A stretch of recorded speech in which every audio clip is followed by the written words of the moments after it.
Episode की शुरुआत में हम देखते हैं कि यू स्टेयर से नीचे गिर जाती है और हान उसे बचा नहीं पाता। इसी बीच शेंगवाई की मदर ये सब देखकर वहां से भाग जाती है, जिसके बाद हम यू को स्ट्रेचर पर देखते हैं जहां जैंग यू की एक्सरे रिपोर्ट लेकर आता है। जैंग को देखकर हान कहता है कि डॉक्टर चेंज करना होगा, पर यू उसे यकीन दिलाती है कि जैंग एक अच्छा डॉक्टर है। अब जैंग यू के पैरों का ट्रीटमेंट करता है, जिस दौरान वो उसे सॉरी बोलता है क्योंकि उसने यू को चीट किया था। पर यू कहती है कि अब सॉरी बोलने से कोई फ़ायदा नहीं है और तुम्हें मेरी केयर करने की भी ज़्यादा ज़रूरत नहीं है। तभी हान वहाँ पर आ जाता है और यू को उठाकर घर ले जाने लगता है। हालांकि यू कहती है कि मैं खुद चल सकती हूँ, पर हान उसकी बात नहीं सुनता। जिसके बाद वेंगू हान को बताता है कि सोशल मीडिया पर लोग यू को ही ट्रोल कर रहे हैं कि वो एक अच्छी डॉक्टर नहीं है। इसी बीच वेंगू एक लाइव स्ट्रीम भी देखता है जिसमें शेंगवाई की मदर हॉस्पिटल के बाहर मीडिया में यू के अगेंस्ट बात कर रही थी। इधर यू टैक्सी से हॉस्पिटल पहुंचती है जहां वो लेडी यू को मीडिया में एक्सपोज कर रही थी। तभी उसकी नज़र यू पर पड़ती है और वो मीडिया को उसकी ओर घुमा देती है। अब इससे पहले मीडिया यू से सवाल जवाब करती तभी फांग वहां पर पहुंच जाता है और यू के फेस को कवर करके यहाँ से ले जाता है। जिसके बाद ये चारों घर पर वो लाइव स्ट्रीम देख रहे थे। इस बीच फांग कहता है कि तुम कुछ दिनों तक अकेले बाहर मत निकलना और अगर तुम्हें कहीं पर जाना हो तो तुम मेरे साथ चलना।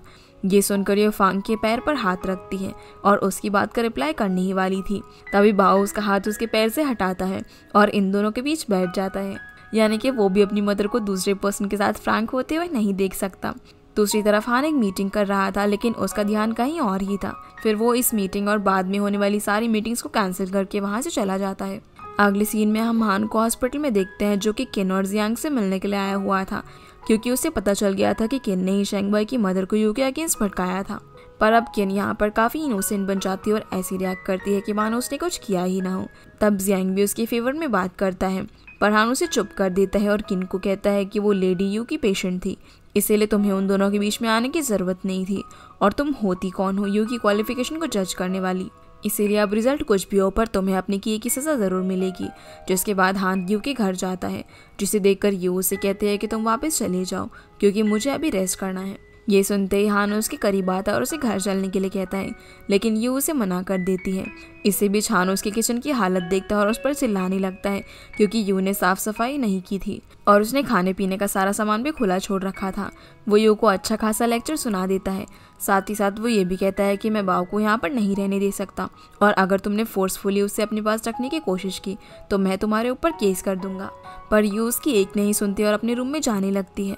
पर हान भी उसे लिए बगैर यहाँ से जाने वाला नहीं था। अब फाइनली वो उसे किसी तरीके से अपने घर ले जाता है और उसे एक एग्रीमेंट पर साइन करने के लिए कहता है, जिसमें उसने यू की सैलरी को लेकर कुछ रूल्स लिखे हुए थे। लेकिन यू इस एग्रीमेंट पर साइन करने से मना कर देती है और कहती है कि मेरे यहाँ रहने का कोई इरादा नहीं है क्योंकि मेरे पास कई सारी अपॉर्चुनिटीज़ हैं, इसीलिए मैं यहाँ पर सिर्फ टेम्प्रेरी बेसिस पर रह रही हूँ और मेरे पास ऑलरेडी एक इंटेंशन है। जिस पर हान उससे पूछता है कि वो कौन सी कंपनी है जो तुम्हें ट्रीट के साथ साथ पे भी करेगी। तो यू उसे बताती है कि मैंने फांग के साथ एग्रीमेंट साइन किया है और जब मेरा पैर ठीक हो जाएगा तो मैं वहाँ पार्ट टाइम जॉब के लिए चली जाऊँगी। यही नहीं, अब ये तुम्हारी परफॉर्मेंस पर भी डिपेंड करेगा कि मैं यहाँ पर कितने दिन रुकूंगी और वैसे अगर मैं यहाँ से चली गई तो बाओ का क्या होगा। दरअसल यू अब हान को थ्रेट कर रही थी और हान को भी मजबूरी में उसकी बात माननी पड़ती है। फिर यू उसे ऑर्डर देती है कि मुझे मेरे रूम तक छोड़ कर आओ। हालांकि हान उसे कहता है कि मैं कल तुम्हारे लिए इलेक्ट्रिक व्हीलचेयर मंगवा दूंगा, लेकिन यू इसके लिए मना कर देती है। फिर हान उसे उसके रूम तक छोड़ने जाता है। जिसके बाद हान वेंगू से मिलता है और उसे सारी बातें बताता है। तो वेंगू उसे एडवाइस देता है कि तुम्हें यू के लिए ओबीडिएंट बनना होगा और उसकी हर बात माननी होगी, तभी वो तुमसे इम्प्रेस हो पाएगी। अगले दिन ऑफिस में रूह को पता चलता है कि वेंगू की सारी सेक्रेटरीज को एक बार फिर से फायर कर दिया गया है, लेकिन इस बार उन्हें वैंग ने खुद फायर किया था। वही हान अपने ऑफिस में होता है जहाँ उसके पास यू का मैसेज आता है, जो कि उसे शॉपिंग के लिए सुपरमार्केट बुला रही थी। इसीलिए हान को अपना काम छोड़कर जाना पड़ता है। अब सुपरमार्केट में सारा सामान यू अपने अकॉर्डिंग खरीद रही थी और साथ ही साथ वो कई सारे स्नैक्स भी उठा लेती है। हान ये सब देख रहा था, पर इस बार वो यू को स्नैक्स लेने से मना नहीं करता। फिर रात को ये तीनों मिलकर खाना खा रहे थे, जिस दौरान हान यू की कुकिंग स्किल्स को लेकर उसे लेक्चर देने लगता है। साथ ही साथ वो उसे स्पाइसी खाना खाने से भी मना करता है। अब खाना खाने के बाद यू को ढूंढ रही थी, जिस दौरान उसकी नज़र टेबल की ड्रॉअर पर पड़ती है, जिसके अंदर काफ़ी सारी लड़कियों की फ़ोटोज़ थी और सारी ही फ़ोटोज़ लड़कियों की बैक साइड से ली हुई थी, जो देखकर यू शॉक हो जाती है और उसे लगता है कि शायद हान का दूसरी लड़कियों के साथ अफेयर चल रहा है। खैर आगे जब ये वॉशरूम में होती है तो वो अपने बालों की वजह से बहुत परेशान थी, क्योंकि वो उन्हें वॉश नहीं कर पा रही थी। ये देखकर हान उसकी हेल्प करता है और उसके हेयर वॉश करा देता है। जिसके बाद हान उसी ड्रॉअर के पास आता है और एक स्केच को देखने लगता है। दरअसल ये स्केच उसी लड़की का था जिसे उसने अपने एक्सीडेंट की रात पीछे से देखा था, और उसी लड़की को ढूंढने की कोशिश में हान ने इतनी सारी लड़कियों की बैक फोटोज रखी हुई थी। अगले दिन जब हान कंपनी में जा रहा था तो जाने से पहले बाव उसे यू को किस करने के लिए कहता है। साथ ही साथ वो उसे अपने फादर यानी कि हान के ब्रदर और उसकी वाइफ की फ़ोटो भी दिखाता है। अब जैसे ही हान यू के पास आता है तो वो पैनिक हो जाती है, पर हान उसकी नेक पर किस करता है और साथ ही उसे बताता है कि मेरे ड्राइवर के साथ यहाँ पर एक लॉयर आएगा जो कि तुमसे कुछ सवाल करेगा। इतना बताकर हान यहाँ से चला जाता है। अगले सीन में वो लॉयर यू के पास आता है और उससे उस लेडी के बारे में सवाल जवाब करने लगता है। दरअसल हान ने शेंगवाई की मदर पर केस कर दिया था, लेकिन यू इस झमेले में नहीं पड़ना चाहती थी, इसलिए वो लॉयर के सवालों का जवाब नहीं देती और उन्हें वहाँ से भेज देती है। जिसके बाद यू हान के पास जाती है और उसे कहती है कि तुमने उस लेडी पर केस क्यों किया। तो हान कहता है कि उसने तुम्हारी रेपुटेशन की इंसल्ट की और तुम्हें इंजर्ड भी किया, इसीलिए उसे इसकी सज़ा ज़रूर मिलनी चाहिए।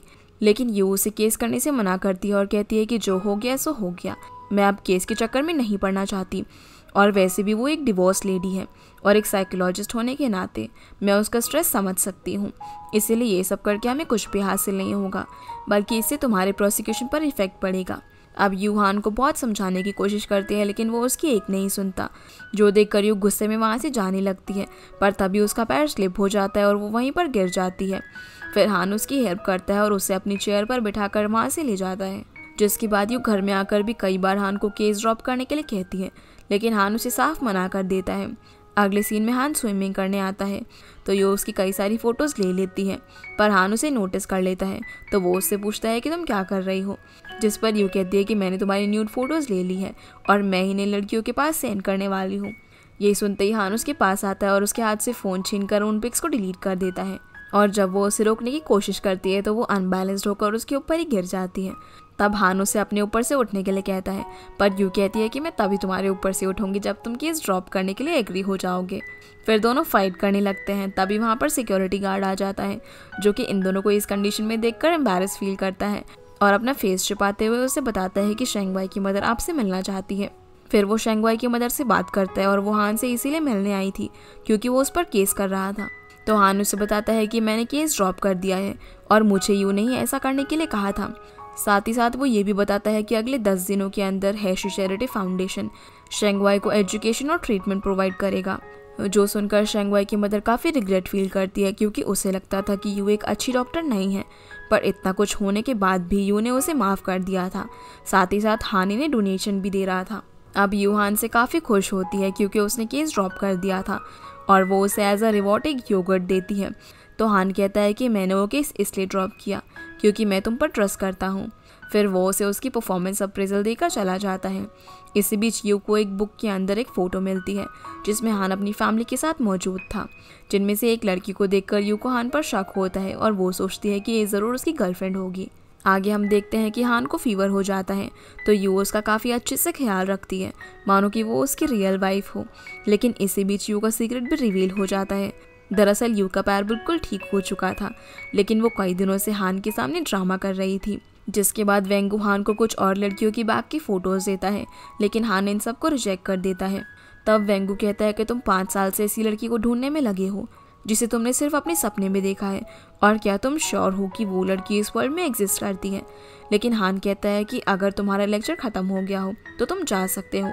इसके बाद यू फांग के प्राइमरी स्कूल में जॉब करने के लिए पहुंच जाती है, जहां जाकर उसे याद आता है कि कल रात जब वो हान के पास से वापस आ रही थी तो हान सपने में कह रहा था कि वापस आ जाओ, और ज़रूर वो सपने में उसी लड़की को बुला रहा होगा जिसे उसने उस फोटो के अंदर देखा था।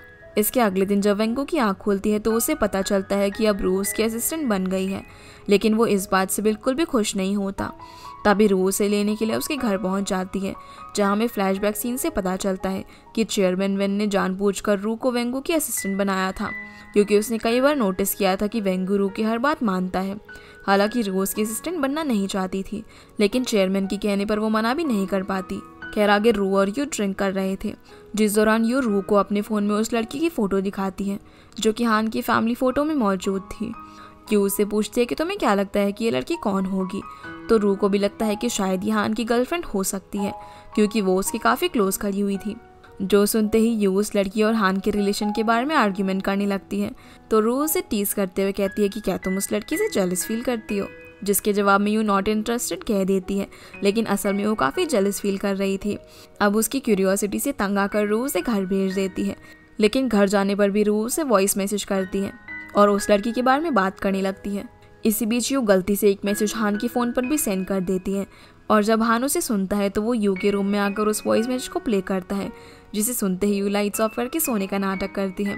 लेकिन हान उसके पास आता है और कहता है कि फ़ोटो में तुमने जो देखा वो सच नहीं है, और क्या तुम सच में मेरे अफेयर के बारे में जानना चाहती हो। जो सुनते ही यू वापस से उठ जाती है और कहती है कि मेरा मतलब वो नहीं था, मैं तो बस तुम्हारा पास जानना चाहती थी ताकि मैं बाव की और अच्छे से हेल्प कर सकूं। फिर वो उसे कहता है कि तुम सिर्फ यहाँ पर बाव का ट्रीटमेंट करने के लिए आई हो, इसीलिए तुम्हें दूसरी चीज़ों के बजाय बाव पर ज़्यादा ध्यान देना चाहिए। यह कहकर हान वहाँ से चला जाता है। अगले दिन यू हान से दोबारा से फांग के प्राइमरी स्कूल के बारे में बात करती है और उसे ये भी बताती है कि कल उसकी स्कूल में ग्रुप एक्टिविटी होने वाली है, इसीलिए बाव को वहाँ पर जाना चाहिए ताकि वो न्यू फ्रेंड्स बना सके। अब फाइनली हान उसे वहाँ जाने की परमिशन दे देता है, जिसके बाद हान अपने ऑफिस में होता है जहाँ वो बाव की पिक देख रहा था। इसी बीच वो उस पिक को भी देखता है जो कि बाव ने यू और फांग के साथ में कैप्चर की थी। जिसके बाद हम रू को एक रेस्टोरेंट में देखते हैं जिसे वेंगू ने डिनर पर बुलाया था। तभी वेंगू वॉयलिन बजाते हुए उसके पास आता है क्योंकि वो रू को इम्प्रेस करना चाहता था, और फिर ये दोनों खाना खाने लगते हैं। इसी बीच रू की नज़र एक फोटोग्राफर पर पड़ती है जो कि इन दोनों के फोटोज़ ले रहा था। ये देखकर रू समझ जाती है कि इस फोटोग्राफर को वेंगू ने ही बुलाया है ताकि वेंगू अपने फादर को रू के साथ अपनी फ़ोटोज़ दिखा सके। लेकिन वेंगू इस बात से एग्री नहीं करता और वो उसे कह देता है कि मैं तुमसे प्यार करता हूँ, पर रू को उसकी इस बात पर बिल्कुल भी भरोसा नहीं था। इसलिए वेंगू उसके साथ बेट लगाता है कि वो उसे पटा कर ही रहेगा। हालांकि रू उसे मना करती है, लेकिन फिर वेंगू उसे ब्लैकमेल करता है कि मैं अपने फादर को बता दूंगा कि उस रात क्लब में हमारे बीच क्या हुआ था। अब रू को मजबूरन उसकी बात माननी पड़ती है, पर वो उसे अपनी कंडीशन के बारे में भी बताती है कि तुम्हें मेरी हर बात माननी पड़ेगी। जिसके बाद हम यू, बाव और फांग को देखते हैं जो कि बाव को बेसबॉल खेलने के लिए कन्विंस कर रहे थे। इधर हान भी इन तीनों को देख रहा था। तभी वो इनके पास आकर कहता है कि तुम तीनों मेरे साथ बेसबॉल खेलो, और अगर मैं हार गया तो बाव फांग के प्राइमरी स्कूल में जा सकता है, लेकिन अगर मैं जीत गया तो बाव फांग के स्कूल में नहीं जाएगा। फिर वो उसके साथ मैच खेलने के लिए रेडी हो जाते हैं।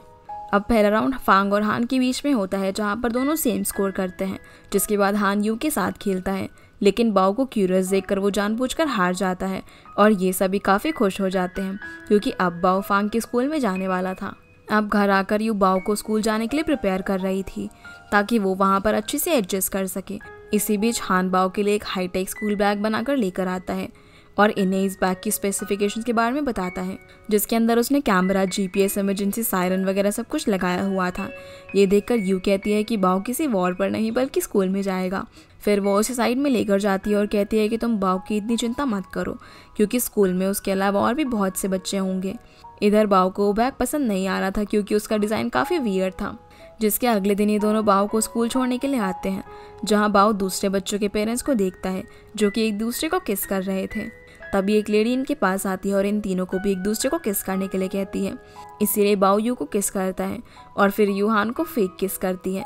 जिसके बाद हान को बाव को किस करनी थी, लेकिन वो इस सब से फ्रस्ट्रेट होकर अपनी गाड़ी में चला जाता है। तभी फांग वहाँ पर आता है और यू को भी बाव के साथ अंदर तक चलने के लिए कहता है। इसी बीच हान इनका ये ड्रामा देख रहा था। तभी वो अपनी सेक्रेटरी के पास कॉल करता है और उसे ऑर्डर देता है कि मेरी आज की मीटिंग सनशाइन प्राइमरी स्कूल के सामने मौजूद रेस्टोरेंट में अरेंज करो। अब अगले सीन में हम रेस्टोरेंट को देखते हैं जो कि काफ़ी डर्टी था और यहाँ पर सभी लोग मीटिंग के लिए आए हुए थे। लेकिन हान तो दूरबीन से बाव को देखने में लगा हुआ था क्योंकि वो अभी भी बाव को लेकर काफ़ी चिंता में था। इसी बीच उसकी नज़र फांग और यू पर पड़ती है जिन्हें एक साथ देखकर उसे काफ़ी गुस्सा आता है और वो यू के पास कॉल करके उसे जल्द से जल्द घर आने के लिए कहता है। अब स्कूल ख़त्म होने के बाद यू पैनिक सिचुएशन में घर पहुंचती है और बाव को उसके रूम में भेजकर हान को पूछती है कि क्या हुआ। तो हान कहता है कि कुछ नहीं, बस मुझे थोड़ी भूख लगी थी। ये सुनते ही यू को काफ़ी गुस्सा आता है और वो उससे कहती है कि क्या इसीलिए तुमने मुझे इतना अर्जेंटली बुलाया था। जिस पर हान कहता है कि हाँ, ये एक सीरियस बात है क्योंकि मैं भूखा हूँ और इससे मेरे काम पर बहुत इफेक्ट पड़ता है। अब यू गुस्से में उसके लिए नूडल्स बनाकर लाती है और उसे बिना चॉपस्टिक्स के खाने को बोलती है, जो देखकर हान चॉपस्टिक्स लेने के बहाने उसके करीब आता है और वो उसे किस करने ही वाला था। पर तभी हान की आंटी वहाँ पर आ जाती है और हान अपनी आंटी को यू के बारे में बताता है कि ये मेरी वाइफ है। जिसके बाद आंटी हान के साथ यू के बैकग्राउंड को लेकर बात करती हैं। तो हान उससे बताता है कि उसके पेरेंट्स ऑर्डिनरी वर्कर्स हैं और यू एक चाइल्ड साइकोलॉजिस्ट है। दरअसल उसकी आंटी यू की लो प्रोफाइल को लेकर थोड़ी सी रूड थी, लेकिन हान यू की काफ़ी तारीफ करता है। इसी बीच यू दरवाजे के पास खड़े होकर इनकी सारी बातें सुन रही थी और वो हान की मुंह से अपनी तारीफ सुनकर काफ़ी खुश होती है और जो ड्रिंक वो आंटी के लिए लेकर जा रही थी उसे भी वो खुशी खुशी में अपने आप ही पी जाती है। जिसके बाद आंटी बाओ के पास जाती है और बातों ही बातों में वो उसे कहती है कि क्या मैं तुम्हारे और तुम्हारे फादर के लिए एक दूसरी मॉम ढूंढ दूँ। जो सुनते ही बाओ उसे लिखकर कहता है कि मैं ऑलरेडी अपनी मॉम को ढूंढ चुका हूँ। जिसके बाद ये सभी डिनर करने के लिए बैठे होते हैं, लेकिन आंटी यू को देखकर बिल्कुल भी खुश नहीं थी और वो खाने के बीच में ही उठकर बाहर चली जाती है। अब हम देखते हैं कि आंटी गाड़ी के अंदर किसी से बात कर रही थी कि हान और यू की फेक मैरिज है, लेकिन हान को यू पर क्रश आने लगा है। तो वो पर्सन कहता है कि अब लिन का क्या होगा, जिस पर आंटी कहती है कि लिन की शादी हान के साथ होकर ही रहेगी। अगले सीन में हान आंटी को अपनी कंपनी के ब्रेसलेट्स के बारे में बताता है और साथ ही साथ ये दोनों कंपनी के एनिवर्सरी के बारे में भी बात करते हैं, जहां आंटी हान को कहती है कि तुम पिछले कई सालों से अकेले एनिवर्सरी कर रहे हो, तो क्या इस बार भी तुम वहां पर अकेले ही रहोगे। जिस पर हान कहता है कि नहीं, इस बार मेरी वाइफ भी एनिवर्सरी ज्वाइन करेगी। ये सुनते ही आंटी का चेहरा उतर जाता है और वो वहाँ से चली जाती हैं। जिसके बाद हान यू को बताता है कि अगले वीक हमारी कंपनी की 30th एनिवर्सरी है, इसीलिए इस बार तुम्हें भी मेरे साथ वहाँ पर जाना होगा। लेकिन यू एनिवर्सरी ज्वाइन करने से मना कर देती है। तो हान उसे समझाता है कि अब तुम मेरी वाइफ हो, इसीलिए अगर तुम वहाँ पर नहीं जाओगी तो वहाँ मौजूद लोग और आंटी हम दोनों के रिलेशन पर डाउट करेंगे। जिसके अगले दिन हान यू की ट्रेनिंग के लिए कई सारे टीचर्स को हायर करता है ताकि यू डांस, ड्रेसिंग सब कुछ अच्छे से कर सके। यहाँ वो उसे ये भी कहता है कि तुम्हारे पास 8 दिन का समय है, इसीलिए सब कुछ अच्छे से सीख लो और मैं डेली चेक करूँगा कि तुम कैसा परफॉर्म कर रही हो, इसीलिए लेजी बनने की कोशिश मत करना। अब यू पूरा दिन ट्रेनिंग करके थक जाती है। फिर हान उसके लिए न्यूट्रिशन से भरपूर खाना लेकर आता है। हालांकि यू को पसंद नहीं था, लेकिन हान के कहने पर उसे वही खाना पड़ता है। फिर अगले दिन यू अपनी प्रैक्टिस कर रही थी। वहीं हान के पास उसकी सेक्रेटरी का कॉल आता है जो उसे बताती है कि ड्राइवर जैंग का पता चल गया है। ये सुनते ही हान वहाँ से जाने लगता है और उसे घर से जाते हुए देखकर यू रूक के साथ हैंग आउट करने का सोचती है। वो हान के ऑफिस में जाकर रूक के पास मैसेज करती है और उसे हॉटपॉट खाने के लिए कहती है। इधर रूक भी उसके साथ चलने के लिए रेडी हो जाती है। इसी बीच यू वहाँ पर मौजूद ड्राइवर जैंग की फ़ोटो देखती है और इनकी हाउसकीपर यू को बताती है कि ये जैंग है, जो कि पहले हान का फैमिली ड्राइवर था, लेकिन जब से हान के भाई का एक्सीडेंट हुआ तभी से यहाँ से गायब हो गया था और उसी दिन से हान इसे ढूंढने की कोशिश कर रहा था। ये पता लगने पर यू शॉक हो जाती है और वो अपनी सारे टीचर्स को फ़ोन करके बोलती है कि वो लोग इवनिंग में ट्रेनिंग करेंगे। फिर वो घर से चली जाती है। दूसरी तरफ हम हान को देखते हैं जो कि जैंग से मिलने के लिए जा रहा था, जहाँ रास्ते में सेक्रेटरी उसे जैंग की एक रिकॉर्डिंग सुनाती है जिसमें वो किसी के पूछने पर बता रहा था कि एक्सीडेंट वाले दिन नियन यानी कि हान के भाई ने मुझे फटाफट कहीं जाने के लिए कहा था। उनके साथ उनकी वाइफ भी थी, जो कि दोनों रास्ते में किसी बात को लेकर बहस कर रहे थे, जिस कारण से मैं डिस्ट्रैक्ट हो गया और हमारी गाड़ी का एक्सीडेंट हो गया। ये रिकॉर्डिंग सुनकर हान कहता है कि ये झूठ बोल रहा है क्योंकि मेरे भाई को उस दिन कहीं भी जाने की जल्दी नहीं थी।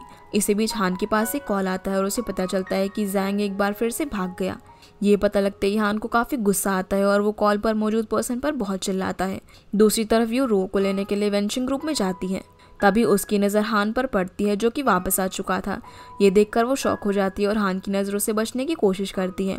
इधर हान वेंगू के पास जाता है, जिसे देखते ही वेंगू समझ जाता है कि ड्राइवर जैंग एक बार फिर से हान के हाथ से निकल गया। इसीलिए वेंगू हान को चेयर अप करने की कोशिश करता है क्योंकि वो काफ़ी ज़्यादा सैड था। और जब हान वहाँ से जा रहा था तो वहाँ पर यू को देख लेता है, इसीलिए वो उसे ऑफिस में लेकर जाता है और पूछता है कि तुम यहाँ पर क्या कर रही हो, बल्कि तुम्हें तो घर पर टीचर्स के साथ होना चाहिए। तो यू बहाना बनाने लगती है कि टीचर्स मुझे अच्छे से नहीं समझा पा रहे थे, इसीलिए मैं रू से मिलने के लिए आ गई ताकि वो मुझे समझा सके। तभी रू वहाँ पर आ जाती है, जो यू को देखकर कहती है कि मैंने तुमसे कहा था ना कि नीचे ही रुक जाओ, मैं वहीं पर आने वाली थी। और फिर वो दोनों साथ में हॉटपॉट के लिए चलेंगे। हालांकि यू उसके मुंह पर हाथ रख देती है, लेकिन तब तक हान सब कुछ समझ चुका था। अब रू वहाँ से वेंगू के साथ निकल जाती है। फिर हान यू को लेक्चर देने लगता है, तो यू उससे कहती है कि कॉन्ट्रैक्ट के अकॉर्डिंग मैं सिर्फ भाव का ख्याल रखने के लिए यहाँ पर आई हूँ और ये सब तुम्हारा पर्सनल बिजनेस है, इसलिए तुम्हें मुझे इन सब में इन्वॉल्व नहीं करना चाहिए। जो बात हान को बुरी लग जाती है और वो सैड होकर वहाँ से चला जाता है। तभी वेंगू यू के पास आता है और उसे बताता है कि हान का मूड आज ऑफ है क्योंकि आज एक पर्सन उसके हाथ से निकल गया। तब यू वेंगू से पूछती है कि एक्सीडेंट वाले दिन हान कहाँ पर था। तो वेंगू बताता है कि उसकी आंटी के अकॉर्डिंग हान को जब पता चला कि उसके भाई और उसकी वाइफ का एक्सीडेंट हो गया है तो वो हॉस्पिटल जा रहा था, लेकिन मौसम काफ़ी ख़राब होने की वजह से हान का भी एक्सीडेंट हो गया और वो 1 महीने के लिए कोमा में चला गया था, जिस कारण से उसकी कंपनी पर भी इस चीज़ का काफ़ी बुरा इम्पैक्ट पड़ा। लेकिन इतना कुछ हो जाने के बावजूद भी उसने हिम्मत नहीं हारी और उसने दोबारा इस कंपनी को रीस्टार्ट किया। अब ये सब पता लगने के बाद यू रिग्रेट फील करती है और वो अपनी फ्रेंड्स के साथ भी हॉटपॉट एंजॉय नहीं कर पाती, जिसके बाद यू घर जाती है जहाँ हान आंटी को यकीन दिला रहा था कि यू एनिवर्सरी में बेस्ट परफॉर्म करेगी। और जब आंटी वहाँ से चली जाती है तो वो हान को सॉरी बोलती है और उसे चेयर अप करने की कोशिश करती है, लेकिन हान अभी भी उससे काफ़ी नाराज़ था और वो उससे कहता है कि ये मेरा पर्सनल बिजनेस है, इसलिए तुम्हें इसमें इन्वॉल्व होने की ज़रूरत नहीं है। खैर आगे यू अकेले ही डांस प्रैक्टिस करने लगती है, लेकिन वो खुद को बैलेंस नहीं कर पा रही थी। तभी हान उसे देख लेता है और वो उसके पास आकर उसे डांस के बारे में बताने लगता है।